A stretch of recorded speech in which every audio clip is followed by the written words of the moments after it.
What's going on, everybody? Welcome to Cover Lines. I'm your host, Brian B.Dot Miller, and today's cover star is one of rap's youngest OGs.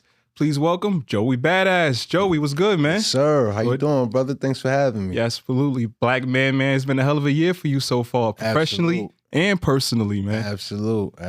Word. But actually, going on. yeah, a lot going on. Yeah. But yo, I actually want to go back 8 months ago, right? Yeah, you set the tone for everyone on New Year's Day with your song, The Rule Is Back, produced by the Conductor. What was your intention with that track? Man, my intention with that track was, so the last week of 2024, I got really inspired to just rap. You know what I mean? I had been working on an album for like the last 2 years, and a conceptual album. Yeah. That required me to focus my subject matter in a specific direction. So, that last week I kind of just was like, yo, man, like, I've been working on this specific type of music, and, I just got that bug. I just caught that bug. Like, I just kind of want to just be on my freestyle shit and just kick some shit. You know what I mean? And hence Ruler's Back was made. Probably about 2 days before I put it out. And it was just one of those things. It was all energy and instinct, and I don't know, I just caught this wave or whatever. Obviously, there was the line in there. The Jay-Z quote. Right. And I knew that what I did know was that the timing was remarkable, to use it again. However, I did not anticipate that it was going to get the type of reaction it did. Right. Because, sometimes, I don't know, and it was an eye-opener for me, to say the least, because I think that in that moment, my music landed on the doorstep of a lot of people who it hadn't reached before. Because, people felt like, wait, hold on, he talking about, you know what I'm saying? Like, people from the West Coast specifically, like, hold on, like, he dissing us? Yeah, see, personally, I thought the lyric got blown out of proportion. Because it went from like a Jay-Z reference to you dissing Kendrick Lamar. Agreed. Right. So it's like, I always wanted to know what your thoughts were initially in that moment. Yeah, I think for me, understanding my ties to the West Coast, I assumed that it wouldn't get taken out of proportion. Right. But I was wrong. And I accept that. I learned that through the process. I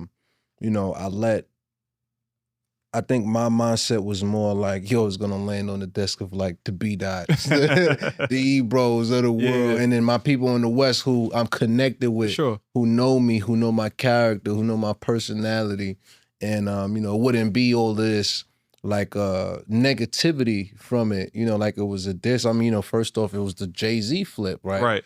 Like, it's not like I came out and wrote something like, yo, you know what I mean? So, and then all in all, too, it was that part was a little bit unfortunate because I really love what I saw from the West last year.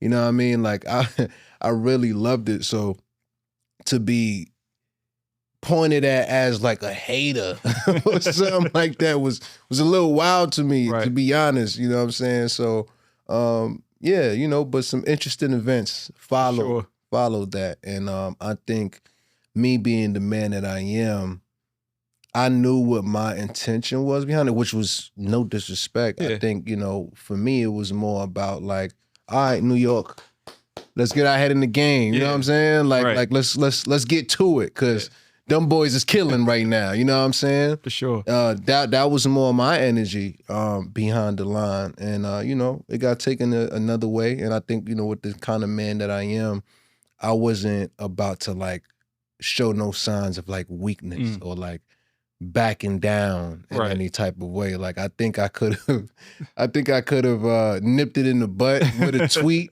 you know what I mean? Early on, like, yo, I ain't me.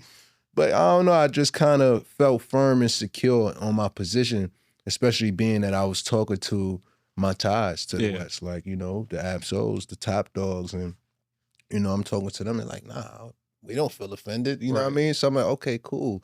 This is the internet doing what the internet does, instigating and milking. But after a while, I was like, okay, yeah, somebody's gonna take this bait. Yeah. And lo and behold. And they did. Yeah. But there was also another lyric that stood out to me. You said that this was for every time they left me out the conversation. Like, what conversation do you feel like you're being omitted from? I mean, just when we talking about the greats, if you will, like I've been in this thing for the last 13 going on 15 years, so, and I think that my career had a tendency to be overlooked, over that period of time. I don't know if it was like an age thing or what, you know what I'm saying? But, conversations like that, just like, I'm here and my pen is serious. And not only that, but I have legacy in this thing, But you do get your flowers. Like, you have murals in Brooklyn and all around the world. True. True, like, and that's what I said too. I got murals in my city, fucking nomination. Yeah. You know what I'm saying? Because those are the things that I come to terms with, and I'll be like, you know what? Like, there is appreciation, and I have to embrace that. It's almost like you got to go where you're appreciated, if that makes sense. So, that was the relevance behind that line. It's like, okay, cool. Like, maybe I'm not in these certain conversations that reside in the industry, but at least I got real love where I come from. For sure.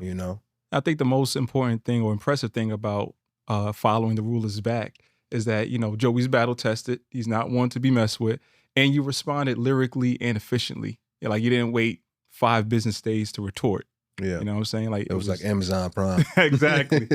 And you came out on top, which I guess leads us to your album, Lonely at the Top. But before we get into the music, I thought the cover art, warranted a discussion as well. Oh, yeah. Like, it's a yellow abstract face with blue eyes, and it was created by Jalil Nzinga, formerly of the group The Pack. Yep, it's not a man. Why did that image represent Lonely at the Top? So, first of all, Jalil Nzinga is one of my favorite new age contemporary abstract artists. Like, I'm really into the world of art. And Jalil's art caught my attention a few years back. And we kind of just connected and been developing a solid rapport. So when it came to this project, this body of work, I really wanted to lean into a direction where I tapped an artist. And Jalil happened to be that artist that I reached out to. And I told him, like, yo, I really want, so first of all, I sent him the music, or at least where the music was at the time. And I'm like, yo, I want you to give your own artistic interpretation of what this feels like to you. Like, that was the direction I gave him. Like, direction is your direction. Got it. You know what I mean? Like, whatever, play this in your studio and paint what you feel like comes to mind. And, he sent me back a picture of this image. And, his explanation for it was, here's this character, to me, symbolizes you, right? You can kind of see the aura of the character, but if you look closely, you see sweat, you see tears, you see blood, because this character has been on a journey. And then if you look at the eyes are looking down, because you are on top of where you are. And, you're looking down at whatever is where you came from, and the white background is representative of, it could mean everything, it could mean nothing, you know what I'm saying? But it's just you. Got it. And you look it down, and, when he gave me that interpretation, I'm like, okay, yeah, I love it. Yeah. I love it, what I mean? It's super abstract, and, it's not in the direction of any cover art I've done. Right. But I also like that too. Yeah. You know what I'm saying? Because what's interesting too to me is that this body of work is not like any other body of work I put out. Right. Like, this body of work to me was so I look at it like this: between my second album and my third album was a 5-year gap. And in between this project and my last project was a 3-year gap. So I'm looking at it like, that's like 8 years of musical inactivity, right? And I think that I've taken a lot of time off due to the popular phrase of quality over quantity, True. right? But at the same time, I've made so much music over the years that never got to see the light of day because I felt like I never found the home for it or the proper outlet for it. And Lonely at the Top for me was like an artistic opportunity for me to be like, you know what? This is the music that I'm in love with right now, and I'm creating this channel to put it out. And I intentionally didn't overthink it. I intentionally didn't like weave the songs together like I normally do. You know what I mean? I read that you made this album in 6 months in the spirit of a mixtape. So this is the fastest body of work I've ever created. And what happens usually is, we work on a project for like 2-3 years, and by the time you get into music, these songs are like 2 years old, 3 years old. And a lot of music gets left behind too because it no longer resonates to where I'm at in life. You know what I mean? It's like many times I created a song that I love, and then 6 months go by and I'm like, I'm not there no more. Right. You know what I'm saying? Like if, for example, Ruler's Back, right? If I didn't put that out January 1st, it probably never would have came out. Oh man, we needed that. Right. You know what I mean? And that's how I feel about this body of work as well. Because like I said, there's a whole different album that I've been working on where I'm really saying a central kind of like message. Because I remember after 2000 drop, you said your next album was going to be R&B focused. Right. Is that still your intention? Yes. Yeah, I say that there's a R&B element to it, but I think where I was at then, it's shaped out in a different kind of way. You know what I'm saying? Like there's a lot of R&B elements to it. Right. I do admit, but it kind of shaped out in a different type of way. Like it's conceptual. Okay. And it has its moments. See, I can't classify this as R&B, but on the song Underwater, you were showcasing them vocals, man. I had to look at the credits to make sure it was you. And you see, that's one of my favorite things about making music is to play a song that I made for somebody and somebody's like, this is you? Like, That's one of my favorite things next to somebody breaking down the intricate bar. You know what I mean? Like somebody catching some shit that I like weaved, that I snuck in there. Like that and the unexpectedness of like, yo, I didn't know you could do this is like the two things that give me that energy and that excitement about creating music. Right. Because I like the challenge. You know what I'm saying? I like to go outside of the realm of my comfort zones every now and again. But I think that, going back to the whole idea of these years of inactivity, I think that for a long time I've been fighting this fear of like, are people gonna fuck with it because they see me in a certain type of light, or like they see that my music should sound a certain type of way. You know what I mean? So it's a lot of experimentation that I've done over the years, and I think I'm at the point in my life where it's just like, I need to find a way. Right. Whether it's in 6 months or 2 years, like this, I create music that I fall in love with, and I need to find a way to share it. Because I look at music like painting. Right. It's art. It's art. Yeah. You know what I'm saying? And art is subjective.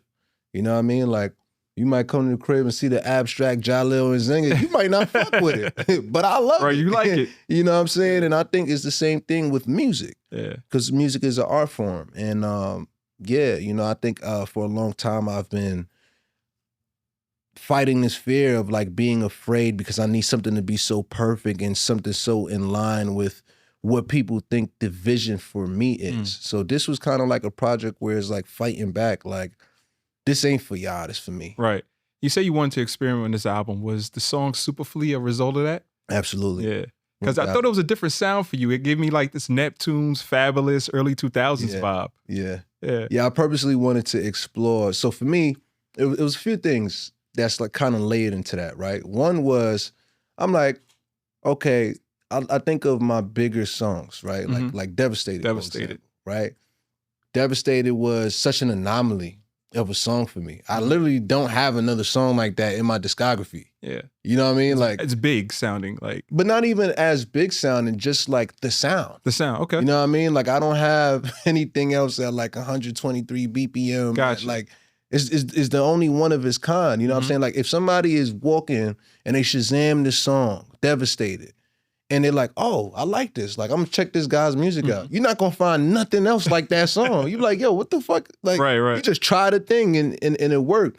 But I say that to say that, you know, my idea going into SupaFlee, I'm like, yo, what does a Joey commercial, big, whatever you want to call it, song sounds like in 2025? You know what I'm saying? Like, what is the formula for me to find a bigger sounding song, but it doesn't compromise my sound? Like, something that I could feel comfortable on to present myself. Still like, you. Still me. Right. I don't gotta like, you know, go outside of my realm and like kind of like rap differently. Like, it's more in line with what the larger body percentage of my discography is. You know what I mean? So boom, that was like the first question. Then the second thing was, okay, cool, like, people know me to make like this 90s sounding type of music. So I'm like, yo, what if we went for like the 2000s? You know what I'm saying? Like, well, what if we evolved the 90s and we went to like a more like 2000s as sound? So we started playing with that shit. And then, you know, one night, Kirk Knight, you know, just stumbled across the on the SupaFlee joint. And I'm like, at first I'm like, I don't know if I fuck with it. Like, it's definitely different and definitely like grabs your attention, but I'm like, is it too wonky? You know what I mean? But then I wrote my verse, and I was like, oh nah, this is hard. We're gonna run with it. Yeah. We're gonna run with it. Cause one thing that I notice about like certain records, I would say even most hit records, is they have this type of immediacy about it. The moment it comes on, it like either grabs your attention or is a hit just over the production. You know what I mean? Like you remember that. And I definitely wanted to add that element. Like, this was a project where I definitely wanted to invite more elements of surprise than any of my previous ones. Right. And I assume the video's on the way. I saw a clip of you floating around in the subway wearing the suit. Wearing a suit, yeah. Yeah, video's on the way. Okay. For sure, yeah. And I also read that you said that you want to offer some introspection for this project. And I feel like you did that with Speeding Through the Rain. Like, listening to that, it reminded me of Nas' Drunk by Myself. Like that same sort of energy. And that song is produced by Jay Versace. And he's quietly got some heat. Like, that's a fact. Shout out to Jay. Quietly. Like, how did you guys connect? So I knew Jay for years, and we've been trying to make music for a long time. Speeding Through the Rain was actually the last song that I made for this project. And I made it right after I posted my Columbia Records rant. You know, because at that point, I'm like, all right, well, shit, my shit pushed back. And then, you know, in perfect timing, Jay Versace happened to just send me a beat pack. And then, you know, what I do when I'm facing adversity most of the time is I turn to the pen. I turn to the art, you know? So that was just one of those moments where music was there to like hold me down through like a time of just like... so that came out of frustration. Yeah, yeah, it did. But the subject matter of it wasn't rooted in frustration. You know what I'm saying? It was more so like, okay, I'm frustrated and I'm gonna use music as my outlet to relieve myself. Did you already have the theme already? No. Oh wow. It came with the writing. Wow. You know what I mean? Like, I heard the beat and the first line that came to me was pedal to the metal. And then from there I was like, let me see how long I could keep this scheme up. Right. And it ended up lasting the whole song. You know what I mean? I'm like, shit, we driving shit, Speeding Through the Rain. Right. You know, so it was one of those moments where I'm like, this is why I make music. You know what I'm saying? Like, yeah, it's definitely one of my favorite songs on the project. And staying on the theme of introspection, the other song, 3 Feet Away, man, that really stood out to me. Like, what I liked about that record is that you're doing inventory of yourself while trying to like better yourself as a person. Oh yeah. You know, like, where were you mentally creating that? So Underwater and 3 Feet Away got created in the same night. Felt like it. Yeah. I think which one did I make first? I made 3 Feet Away first. And then right after that, I made Underwater. Yeah, man, those records to me is like when music becomes my therapy, you know? And I think the headspace I was in was just like very transparent and very like a very vulnerable place. Like this is like let me kind of let you in as the listener. Like this is where I'm at right now. This is what I'm going through. Because, you know, for me, I think it's important, well, at least like an important thing for me with my music is balance, you know, and showcasing a duality. Yeah. You know, and that's kind of why I structured that the project the way that I did is like the front half is really like kind of bright and like braggadocious. For lack of a better word, is like the ego. And like the back half is like the spirit. I agree. Or like the soul. You know what I'm saying? And it feels like tracks 7 all the way to 11 are like great companion records. It's really well. Absolute. And that was done intentionally. You know what I mean? Like I wanted people to feel those different sides. You know what I'm saying? Because it's like, yeah, you know, you see the superstar, but like underneath that is a human being. You know what I'm saying? There's a real person going through real everyday shit. You know what I'm saying? That we all go through. Right. So like, you know, on 3 Feet Away, it's like, yo, listen, I've been dealing with anxiety. I've been practicing sobriety. Right. You know what I'm saying? Like that is my truth at this moment in time. You know what I mean? Like that's what I've been facing, you know? So even in the chorus, it evokes optimism. Like you repeat, sometimes that goal was just 3 feet away. Like, can you recall a moment where you felt something was unattainable, but it was closer than you thought? I would say like most moments throughout my career, like whenever I'm like yearning for like the next thing, like I think it's always way more, there's like a 3 degrees of separation from it. It's like always way more closer than I think. I think sometimes the frustration of like wanting it so bad is what kind of gets in the way. And that's like the 3 feet away moment. It's like you wanna, because you know, that's like a popular saying. Yeah. 3 feet away from gold, or I think it's 9 feet away from gold, or something like that. And it was about this miner throughout the gold rush. Yeah, right. He was digging and like he was looking for that gold, and then he quit. Yeah, when he was literally 9 feet away. The next person came through, followed his same path, and found that shit within a minute. Yeah, or some shit like that. So I'm like, damn, you know, I could definitely relate to that, at least to the feeling of feeling like you want to give in, you know? And it's like, for me, that was a moment of like, yeah, nah, never give up. You know what I'm saying? Because it's you're closer than you think. Right. You know, and I wanted to share that message with my listener. Yeah. And there was another poignant lyric where you said, someone lied to me when I was younger, told me that I couldn't be who I am now. Was that based off a real interaction? Yeah, you know, I would say just like, you know, being a little black boy, you know what I'm saying? And having your parameters set for you already, like limited, you know what I'm saying? And just how the world and society kind of lines you up to think that you can't be something greater than your environment. You know what I mean? Right. So like that somebody was more a metaphor to like the way that the world is set up, you know what I mean? And not like a specific person, you know, who told me that I couldn't, but more so like the way the system is set up, how I wasn't supposed to. Yeah. You definitely beat the odds, man. And, you know, they say it's lonely at the top, but it's also lonely at the bottom. And you reflect on your formative years on lines like taking the B-41 to Avenue J and having flashbacks to days of my youth. What were those early days for you like? Man, just wanting everybody to win. You know what I'm saying? Like those are the days before I learned everybody can't go. Right. You know, like, yeah, shit, you couldn't tell me that. Yeah. Back then, I'm like, nah, shit, and I ain't going. Yeah. You know what I'm saying? If all 47 of us can't get in this joint, then fuck it, I ain't going. You know what I'm saying? So, yeah, those days was very cemented in brotherhood and community and, you know, just natural love for this art form and for each other. You know what I'm saying? Like what made it important was the fact that we was doing it together.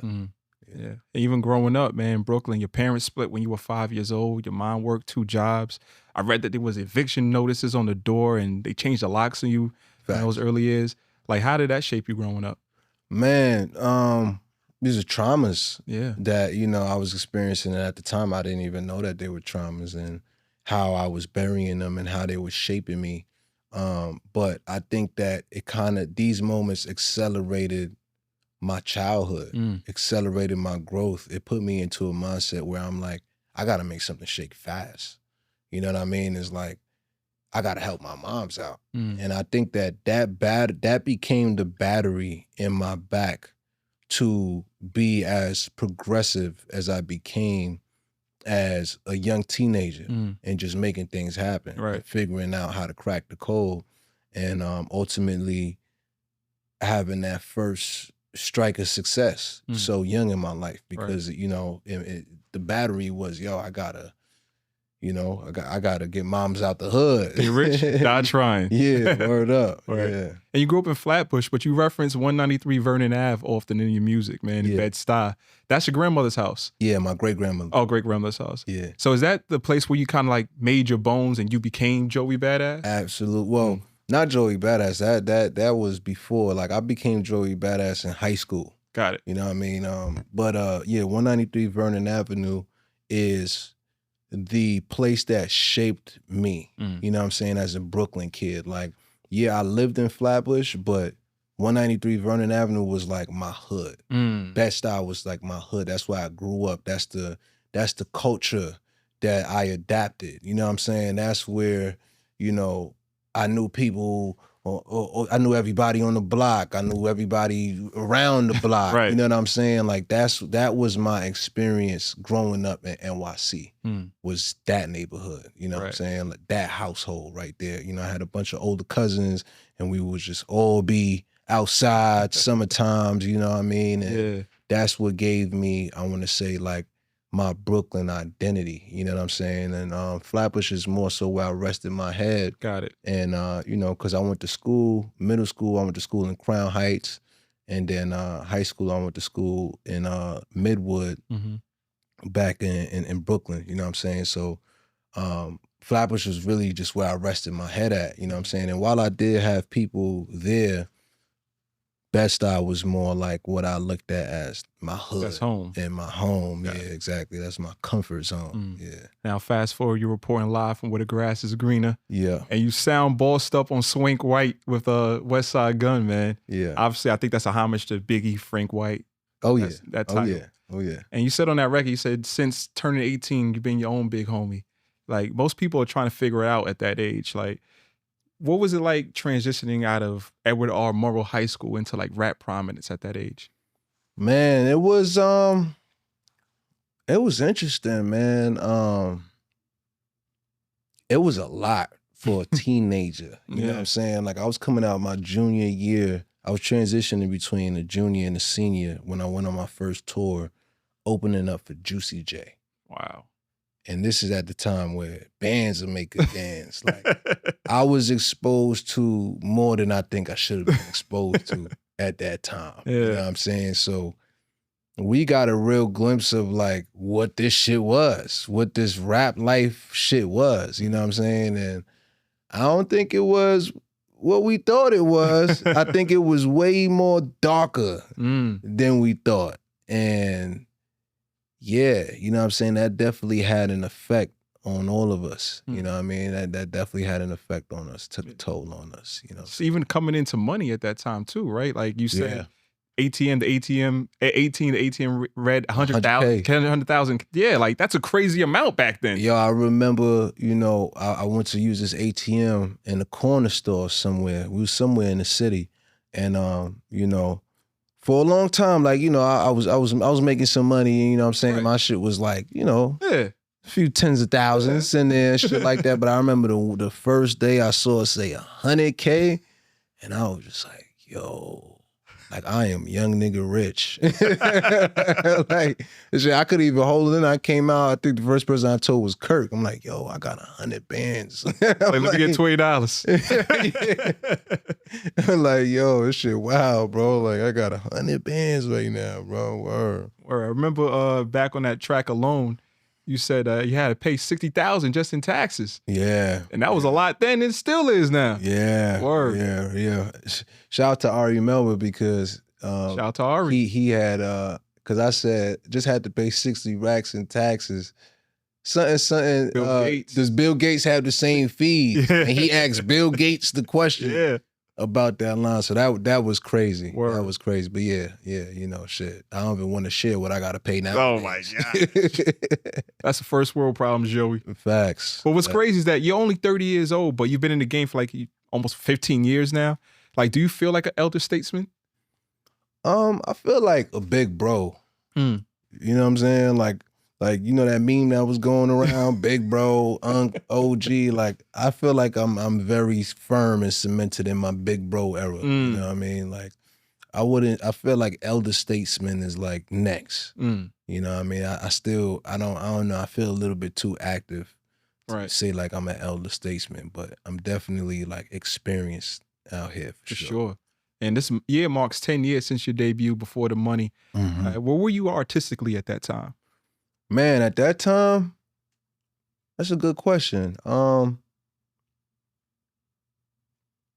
I think I was just starting to be like, okay, like I want to make bigger records. You know what I'm saying? Like, I think at that point in time, I was real comfortable in what I was doing.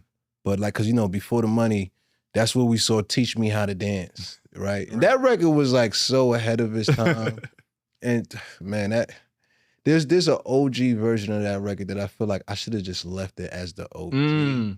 But I was just so in the mindset where it's like, yo, I'm ready to like make the bigger shit. You know what I'm saying? So like we like kind of reproduced it and it just got really polished. It got really polished. You know, it's one of those records that I don't like listening to. I was gonna say, do you go back and listen to your early material?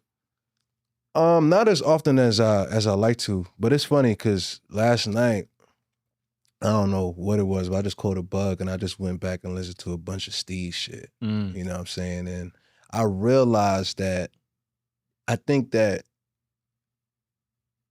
the grieving was such a hard process that it like kept me away from like going back as much as I feel like maybe I should have. You know what I mean? Because I don't know, I just had an interesting download when going back and listening to his music, and I'm just like, wow, man, like it just brought me back in time. And I think for a long time, I was afraid to like go back to that spot because it was just so sad. You know what I mean? It's just grieving, you know what I mean? But I think I'm at a point now where it's like, okay, I mean, I think I'm still grieving, but I've grieved to a certain degree where it's like, I want to make more of those journeys back to the past. Like I even say it on, you know, Speeding Through the Rain. It's like, that's where I'm at now. It's like, I wish I could put the past in my GPS and like go back and feel it again and, you know, see it again. And But how have you gotten better as a rapper? Because listening to this new album, going back to For the Money, is like night and day. Man, that's a great question. I think something happens at 30. Or at least in your late 20s. You know what I'm saying? I think for me, it's like, okay, I spent a lot of time finding and navigating throughout my 20s. You know what I'm saying? My late teens even, because you know that's where the world met me. And now I'm like, all right, I know exactly who I am. Like there's no more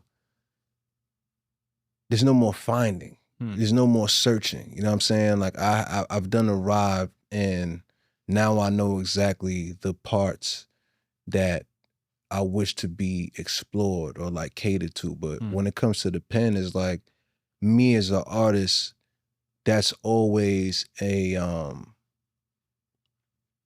just always an important part. You know what I'm saying? To keep the pen sharp and just having a keen lyrical ability. Right. You know what I mean? I mean, don't get me wrong. Like there is some records where I feel like it's less about lyrical wittiness and more about direction and like mood and effect. You know what I'm saying? But I don't know. Like I think that it's still important for me to showcase that the pen is hot. For sure. That, See, if people would listen to Save the Children, you said they ain't trying to see me in the battle. Word up. They would have got the memo. Word up. Word up.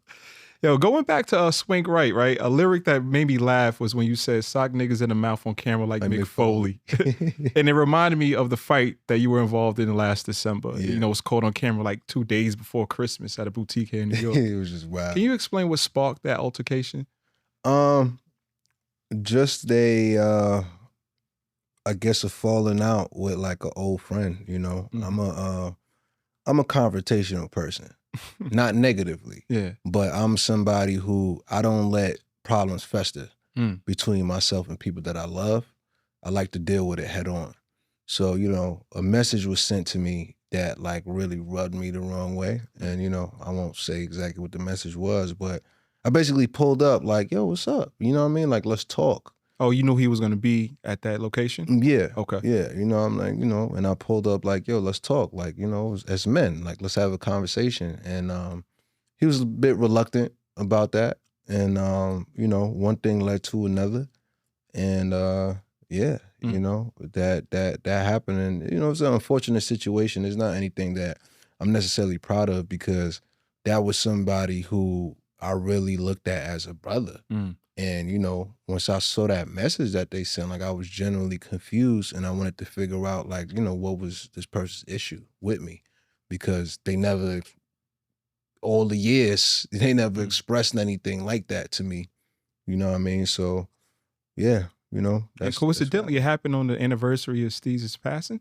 No. Was it? Okay. No, I don't think it was on the anniversary. I can't remember what day that it was, but I don't think it was on the 23rd or the 24th, if I'm not mistaken. Yeah. Maybe it did, though. Yeah, it was like 2 days before Christmas. Yeah.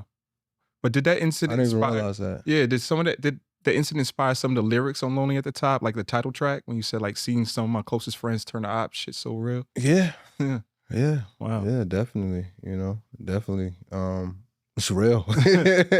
It's real, you know what I'm saying? Like, shit is sad. Yeah. You know, it's depressing, actually. You know what I mean? It's just like, damn, like, I don't understand. You know, it's like, I don't understand, like, you know, but yeah, man, certain things, distance and progress and success and stagnancy, you know what I mean? It just kind of don't mix. You know what I mean? It creates ill feelings and like resentment and stuff like that. And it's just kind of the things that you got to deal with. And that's why it's Lonely at the Top. You feel me? Because you go through things and it's just like, you kind of sit in that seat, right? Of like knowing what that feels like, you know what I mean? Of elevating and certain people not elevating and you seeing like, you know, envy or jealousy being formed because of that. You say you're a confrontational person. Are you a forgiving person? Is there room for reconciliation? I would never say that there's not. Okay. You know what I mean? Like, like I said, bro, I went there to have a conversation.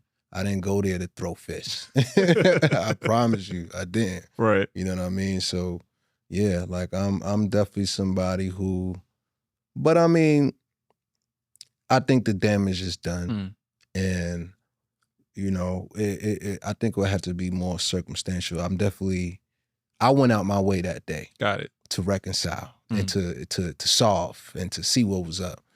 I'm not going out my way again. Got it. You know.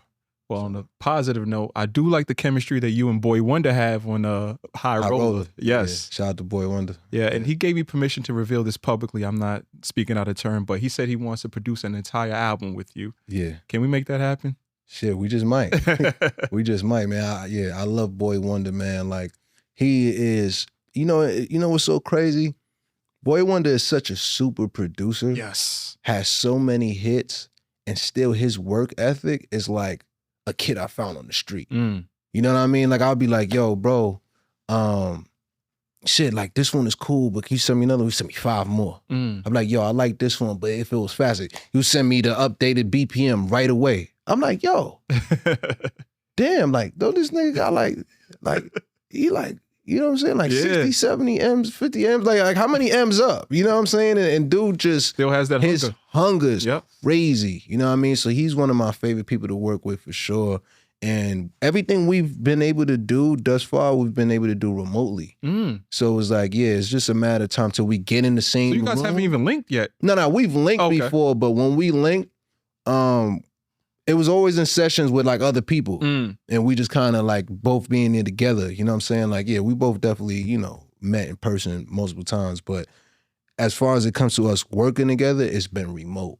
So I think the moment that I'm in Toronto or he's in New York and we have that time to lock in, magic is gonna be made because we was already able to spark fire with just, you know what I'm saying, with distance. So that track just came from like a beat pack that he sent? Yeah, he sent me a beat and that was one of the joints that as soon as he sent that, I wrote it right away. You know what I mean? Like right away, like I felt it. I'm like, oh shit, like this is exactly what I needed right now. You know what I mean? Give me like just that, kind of give me like an old, like reasonable, doubt-ish type of vibe, you know? So you also wrote that your uncle was arrested with 100 keys in the car. Can you explain what happened? I cannot. I can't get too far into details about that. I probably should not have said that. But yeah, that was a real situation, man. Wow. Was it like on the news or? I can't get into details about that. Is Uncle free? Uncle is not free. Free Unc. Free Unc, man. Free Unc. Well, family is important, man. And congratulations to you on the engagement. Thank you. You know, when the invite is ready for the wedding, just, you know. Yes, sir. Yes, sir. We'll extend one. We'll extend one to you, please. for sure. Absolutely. And I feel like Ready to Love was like a dedication to the missus. Oh, yeah. It was, you know, Ty Dolla $ign, he's everywhere at this point. I think it's, you know, it was more so an ode to like where I'm at in life. You know what I mean? Shout out to Hitmaker, yeah. By the way, because, yeah, you know, that dude right there is a special dude. You know what I'm saying? I don't think he really get all the flowers he deserves. Yeah. You know what I'm saying? Because he understands music in a very interesting, unique way. And he definitely pushed me with that one because I was like, I like it. But he was like, nigga. God, and I'm glad that he made me do that shit because it's one of my favorite records on the project for sure. But I think that record was more so a testament to like, you know, just where I'm at in life. You know what I'm saying? Like, I'm ready for the real shit. You know what I mean? Not to like, you know, just bullshit, play around. Right. How did wifey respond to the song? Was she fucking with it? Oh, she loves it. Yeah, she loves it. I think that's probably her favorite joint. That and SupaFlee. Okay. It's her favorite joints on the project. And congratulations to both of you guys on the new baby boy. Oh, yeah. This is your second child. Your daughter's what, 7, 8 now? Yeah, my daughter is 7. 7, okay. And yeah, son is about like 4 months. Okay. Yeah. This is your second time around. Is it like riding a bike? Kind of. Kind of. Like, yeah, you know, riding a bike this time, not needing training wheels. You know what I'm saying? And yeah, it's been pretty smooth. I mean, you know, we starting to get out of that no sleep. I mean, you know, it's still tough, you know. Sleep is tough. But he's starting to get acclimated to some type of schedule. Yeah. How's Indigo responding to being a big sister? Oh man, she is so ecstatic about it. And it's funny because before he was born, she was very indifferent about it. Like, no, like, I don't want to, like, no. You know, because, you know, I feel like what kids think when they're the only child and then they're not is like, oh, like, my parents ain't gonna love me the same. Being replaced. Like, yeah, I'm being replaced. But now that he's here, it's like every waking moment, she's like, can I hold him? That's her baby. Feed him? Yeah. Can I feed him? Like, we put him in the stroller. No, I got it. She want to push the stroller and all that. Yeah, now she's in super full big sister mode, and it's beautiful to see. I love it, man. Yeah. I know you're going to be away from the kids for a while, you know, as you head on the Dark Oral Tour next month with Ab-Soul and Rhapsody. Oh, yeah. You know, Ab-Soul is someone that you've traded bars with following Rulers Back, and he's also on a new album. You know, these days, if people don't return a text message, it's beef, right? But Now that's true. Right. But That's like true. things I've with seen you it. have never gone left. Like, why is that? Things with me? You and Ab-Soul. Like, Oh, I mean, listen, me and Soul, we have a brotherhood that cannot be destroyed. You know what I mean? Like, me and Soul, first time we hit the road was in 2013. You know what I'm saying? On the damn, what was the name of that tour? I can't remember. But yeah, you know what I'm saying? Like me and Soul, like we have real family ties. You know what I mean? Like lot of time in together. You know what I'm saying? A lot of experiences. Like shit, we got arrested together. Right. You know what I mean? Like rest in peace to Dough Burger. You know what I'm saying? Dough Burger would come into New York and Dough Burger would stay at my house. You know what I mean? Like my mom's no dough. You know what I mean? So you know, so knew Steez, met Steez, like, you know, before Steez passed, like we got the same tattoos. Right. You know what I mean? So that's just my brother right there. And it's like, when it comes to with people like that, you know, when you got that real bond, there's nothing that could really break that. Even if something is to test that, you guys have a conversation. Like when the Rulers Back came out, Soul is one of the first people I hit up, like, yo, I'm bugging. You know what I'm saying? Like, he's like, nah, like, nigga, you doing, like, you in the gym. You know what I'm saying? Like, you doing your, I'm like, I bet. Like, he one of those people who really kept me in the zone where it's just like, all right, cool. Like, you know what I'm saying? It's love and it's understood that it's love. Like, you know, between conversations with Soul and conversations with Top, I'm like, all right, the internet just doing what the internet do. You know what I'm saying? Like, I can't let that shit get to me. So why do you think more rappers can't have that sort of friendly competition with each other?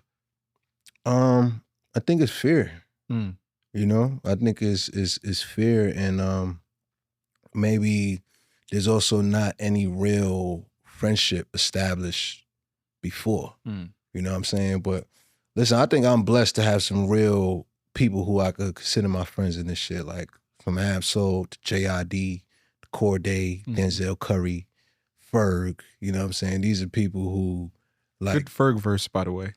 Oh yeah, great Ferg verse. Great Ferg verse. That shit almost didn't happen. Oh man. He happened just to be calling me on some brother shit. Like, yo, what's good? You good? And I, you know, he happened to mention, like, yo, we gotta make something happen. I'm like, yo, you know what? I think I got a record for you. Something for you. And I sent him how I'm rolling. He sent it back the next day. And I'm like, yeah. You killed that shit. Yeah. You know what I mean? So yeah. Yeah, with the Dark Aura tour, you know, that also serves as the first song on the album, right? At the end of the Ruler Back, you were getting out the car or couldn't get into the car. Was that like a demo version of the song? Yeah, so that was it had a sample on it originally, and then you know we replayed the song. Ah, okay. Yeah. So I made Dark Aura and Rulers Back same night. Oh, okay. Yeah. Well, you stay busy, man. Yo, I just be having those. I catch the bug sometimes, and it's just like good things that come out of a session. Yeah. You know what I'm saying? Like a few. I actually made Dark Aura, Swank White, and Rulers Back same night. Oh wow. Yeah. Tupac, man. Yeah. And on the Dark Aura date, the tour poster, right? I saw there's a tagline. It says, "When the light fades, the darkness reveals its true face." Is there significance to that? We'll see. We'll see. Stay tuned. Stay tuned. Stay tuned. But prior to the album dropping, there was a delay, like as you mentioned, with the label, and you revealed on the record that you have no patience, right? So you wanted to get the album out. And on Dark Aura, you said the independent mindset, but we ain't fucking with the majors. Is that something that you really want to pursue, going the independent route? Well, I think that I've always been independent. You know what I'm saying? I think I've always been like, you know, it's my energy, it's my mindset. Like I'm always going to just get it done. Like I'm never gonna wait for, I don't know, like a chain of command or support. You know what I'm saying? Like I'm gonna get it done and then ask after. Like, you know what I'm saying? Yeah. This is what I did. Y'all want to support it? Okay, cool. You know what I mean? But I think it's how I came into the game. So I just can't shake it. You know, like I've always been, I come from that DIY generation. Yeah. You know, figure it out yourself. Like, you know, all my the whole 1999, like I recorded all them songs. You know what I'm saying? Like I engineered the shit. Like I used to mix and engineer all the homie shit. Like whole Capital Steez American Corruption for the most part, I recorded. You know what I mean? Like, so that's just always been me, is like, I'm gonna get it done. You know what I mean? It don't matter what hat I gotta wear. I'm gonna figure it out. I think just now I'm like, a little bit more fortunate and resourceful to be able to delegate and, have people who can be a part of that and help. So that's why I say, independent mindset, you know what I'm saying? Because it don't matter where we at, we still gonna be moving on our own accord. Yeah. Absolutely. And lastly, there's always more mountain to climb. But how do you know you're at the top, Joey? Well, do you want to know what I pay in taxes? Like, brother, I am in the 1%. It's egregious. And I seen a lot of like, I don't know, feedback about that, like, oh, the top of what? Like, he's not at the top of the rap game. This ain't got nothing to do with the rap game. This is my life. You know what I'm saying? Like, I'm at the top of my life. And you know what? It's probably, well, not even probably, there's definitely more to climb, but is a pretty high altitude from where I'm at. You know what I'm saying? And that's why I've had certain experiences. You know what I mean? And it's like, I look back at how far I've come, how far I've climbed. You know what I'm saying? And this experience is an isolating one. You know what I'm saying? Because I'm the person in the seat, like, having the experience. You know what I'm saying? Like, I wanted to share it, but I couldn't. You know what I'm saying? It's just everybody can't have the same type of, success or experience. And that's something that I learned on the journey. But it's like, more so too, I got to shout out Gangstar, rest in peace, Guru, because that's primarily where the title came from. On the title track on this project, I interpolate, or I use the Guru hook from the song Moment of Truth. Right. It's lonely at the top, so whatever you do, you got to watch motherfuckers around you. That's always been one of my favorite hip-hop songs of all time.